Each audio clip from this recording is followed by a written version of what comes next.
A very good evening, Team Zimbabwe, and welcome to Africa and Beyond Television Network. And my name is Ronald Wekwamakusha. So we are continuing taking a look on what is happening in the nation of Zimbabwe. Walter Mzembi, the former foreign affairs minister in the government of Robert Mugabe, has actually cleared VP Chiwenga on the accusations being leveled against him by some people or who believe that it's him who caused the arrest of Neva Mzembi. So let us quickly delve into this matter and understand what Dr. Walter Mzembi actually said, because it's very critical and very important at this point in time. Remember, those in the government of Zimbabwe, those within ZANU-PF, things are not well. The issue of Chris Mzembi, factionalism, this has caused a lot of chaos, a lot of trouble, a lot of problems within the party itself. And Dr. Walter Mzembi brings this, which is very important right here.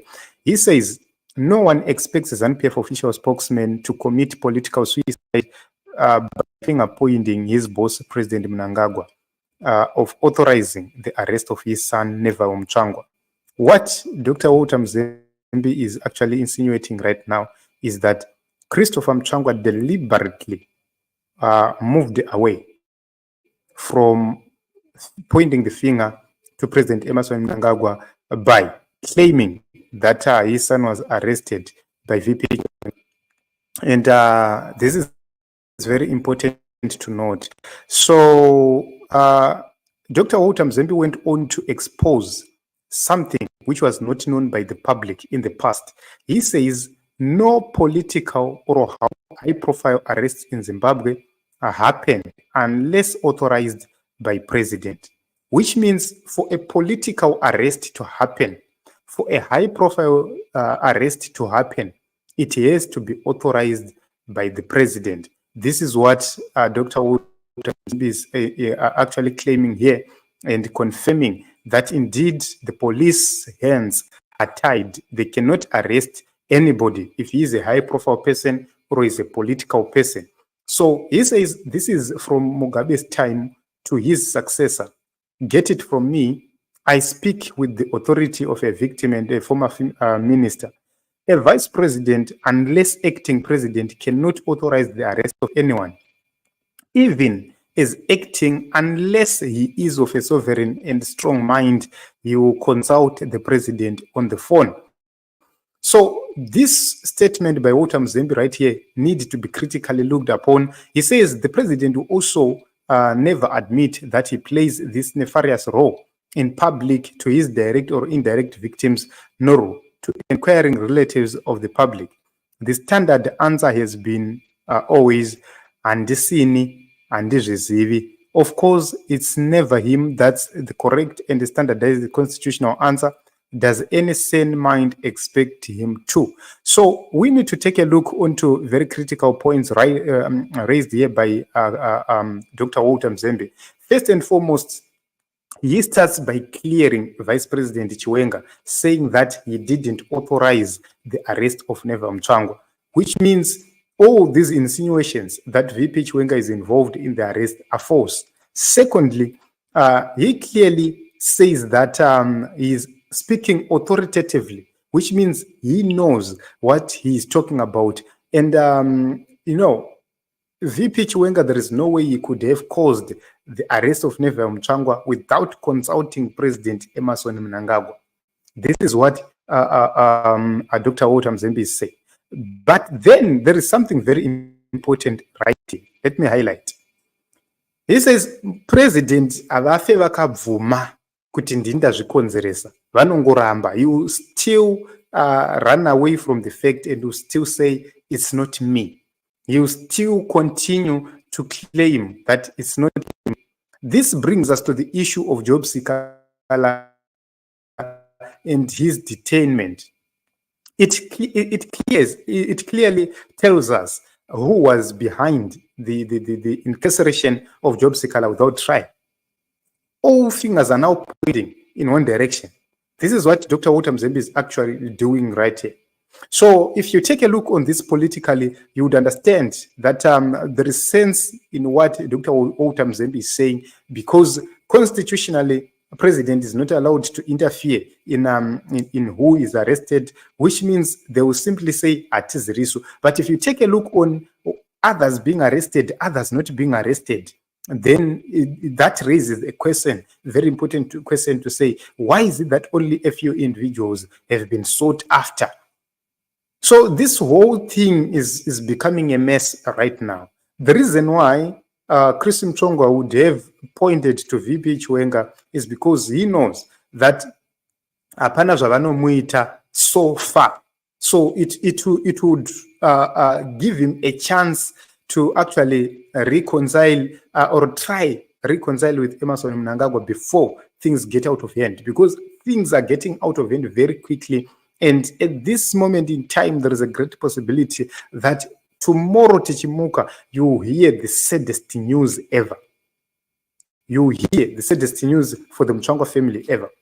So right now, there's something. Let us take a look onto this one. He says, so I thought Chris Mtsvangwa together with Monica with the Guinness World Record of hosting 2 cabinet portfolios in 1 bedroom at some stage would by now be accustomed to this tradition and modus operandi, which means they know who does so, who orders this arrest, they know for sure. So there are 2 things right here being raised by Timo Mzembi. They are actually saying it's either President Mnangagwa who deliberately arrested the son of Christopher Mtsvangwa because of the fallout between him and the Mtsvangwas, or it's him who caused this arrest so as to get to VP Chiwenga, so as to make VP Chiwenga a bad man. Because what happened here, the tricky part is that Neva Mtsvangwa was arrested when President Mnangagwa was out of the country in Kenya. Vice President Chiwenga was here as the acting president.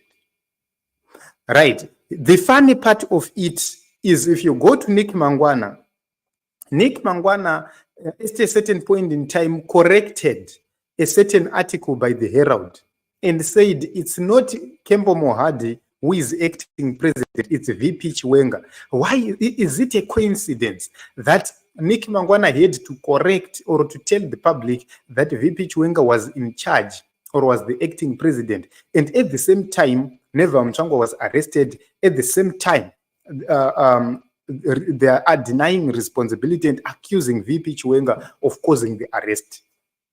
So you would see that this might be a tactic or a way of trying to get to VP Chiwenga. So let us go to Mr. Lloyd Msipa. Mr. Lloyd Msipa has said something very significant and very important regarding this whole saga. He has said something which we need to take a look upon. So Christopher Mtsvangwa played a very critical role in November 2017 to an extent that it's difficult for him to just be discarded just like that. So the military coup which happened in 2017, according to Mr. Lloyd Msipa, could have been a non-event if it was not accompanied by a major diplomatic onslaught. And he says that Chris was then assigned to SADC, and Catriona Lane did the hatchet job at Westminster. And, by extension, Capitol Hill, the general did China. So which means General Chiwenga went to China, and Catriona Lane to Westminster and Capitol Hill, and Christopher did the SADC job. So this is something very important to note, that these are people who were working in coordination. They coordinated all these things. So if SADC had accepted the representations made by former Foreign Affairs Minister Walter Mzembi, which were in line with international law, Zimbabwe would have been in a different place today. What it means is the coup would have been actually confronted. Why? How it happened is different to what other countries have been doing. In other countries, there will be direct equity. This is a coup. in Zimbabwe, they were actually hiding behind some unknown criminals surrounding Robert Mugabe. So you'd see that the situation could have been different if SADC had played a different role. But it's because of Christopher Mzembi. I can recall, if you go to AC Lumumba, there are certain videos which he posted, if I'm not mistaken, where he was talking about how they left Zimbabwe for South Africa when everything was happening, so as to run the propaganda machinery. And Christopher Mzembi was being prepared to take over the diplomatic role within the SADC. That is the reason why they went to South Africa. South Africa being the key country in terms of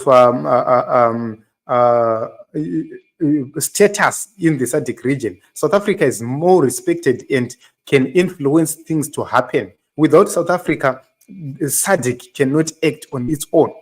This has been proven several times. Go to 2008, it's because of South Africa. Go to 2023, it's because of South Africa. That SADC is failing to actually act at this moment in time in the nation of Zimbabwe. So if you take a look on these things which are being raised right here by the two gentlemen, Walter Mzembi and Lloyd Msipa, you would actually start to understand the political dynamics in the nation of Zimbabwe. But the problem is we are in a difficult situation where basically there is one man who is actually trying to build a dynasty, who is trying to build something which is different to everybody else. And it makes us actually fail to understand what would be the motive of VP Chiwenga.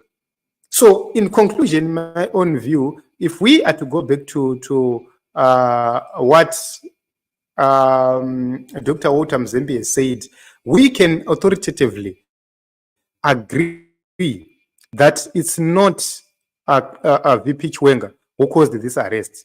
It is number one who ordered this arrest to happen, because Dr. Walter Mzembi is saying right here is something which has been happening, something which is known from within to have been happening for a very long time. So I think we have explained, this is what Dr. Walter Mzembi said, and personally, I agree with him to a certain extent that it's not VP Chiwenga and it's number one. So he has been cleared. VP Chiwenga has been cleared, and Dr. Walter Mzembi explained how things are working and how things are done in the Republic of Zimbabwe. Then, in conclusion, this takes us to something very important. That is the reason why you see corruption people or corrupt people, is difficult for them to be arrested easily, and it's difficult for them to be convicted easily. It's because of some directives. Although it will seem as if it's illegal, but still, my directives, and they will be effective, they will be effected, and they will remain effective. So it's very important to note that there is chaos in the political circles in Zimbabwe, and Brighton Mtebuka says perhaps he knows this at a subconscious level, but is unable to reconcile that awareness with the reality that it's actually happening to him. Or he's so desperate that he thinks that if he plays this card, ED will be moved to step in, rescue him, recalibrate the ship. The relationship to factory settings. The man is desperate and has to try something. This is probably the first time he has been left totally exposed and without any cover from the system. It's also possible that this carelessness, even to those who consider themselves very close to him, is so striking that it bewilders them to the point of disbelief. There'll be that it has to be someone else and go their grave swearing that to be the case. So what is happening right here? What Brighton Mtebuka is actually saying is that zvinhu zvangoshanduka. This same thing can happen to people like Vanapasho Java. Vese vanhu vari kumhanya ku State House. Things can change, just like you know. So it will be very difficult for the people of Zimbabwe to understand the political dynamics in Zimbabwe at this point in time, because there are people who are playing their cards very, very, very, very close to their chests, and they don't want to be known what they are actually planning and what they are actually playing. Their game plan is not actually known. Personally, I believe that is the reason why Advocate Nelson Chamisa and Team G40, everybody else, they are actually quiet and they are actually watching. The major question will be, why is Nelson Chamisa continuously engaging in constituencies? This is shocking, ZANU-PF, and we'll have to talk about that in another episode. My name is Ronald Wekwamakusha. Thank you very much for coming. Thank you very much for the support. Let us meet in other episodes as well as a broadcast as we continue to look deeper into what's happening in the nation of Zimbabwe. Eva bote regai zvifumurane vakutaura zvese bvu isu zvedu zi zvikanzi whether directives came from ED or Chiwenga, let the law take its course. Yes, let the law take its course, but the problem is that there is selective application of the law. We want everybody involved to be nabbed. We want everybody involved to face the same law. It is what it is, Team Zimbabwe. I love you all. Thank you very much for coming. Please keep on subscribing, commenting, as well as sharing.